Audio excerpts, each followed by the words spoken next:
নিষিদ্ধ জাতের ব্রাহ্মা গরু দিয়ে সাবেক প্রধানমন্ত্রী শেখ হাসিনার কাউবয় উপাধির সঙ্গে সঙ্গে কোটি টাকার গরু আর ১৫ লাখ টাকার ছাগল কাণ্ডে আলোচনা সমালোচনায় আসেন সাদেক অ্যাগ্রোর চেয়ারম্যান ইমরান হোসেন।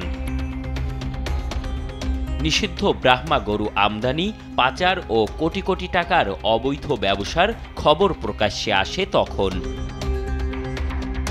তবে সে সময় কোনো পদক্ষেপ না নিলেও হাসিনা সরকারের পতনের পর সিআইডির financial crime unit money laundering প্রতিরোধ আইন ও বিধি অনুযায়ী ১৩৩ কোটি টাকা মানি লন্ডারিংয়ের অভিযোগে মামলা করেন। সে মামলায় তাকে গ্রেপ্তার করা হয়।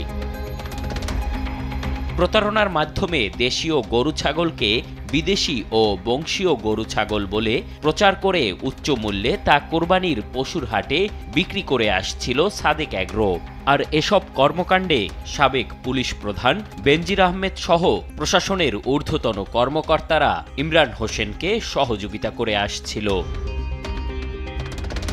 এ পর্যন্ত অবৈধভাবে উপার্জিত অর্থ ইমরান ও তার প্রতিষ্ঠানের নামে থাকা বিভিন্ন ব্যাংক হিসেবের মাধ্যমে প্রায় ১২১ কোটি ৩২ লাখ ১৫,১৪৪ টাকা স্থানান্তরের প্রমাণ পেয়েছে সিআইডি। এম এ আজিম, দেশ টিভি, ঢাকা।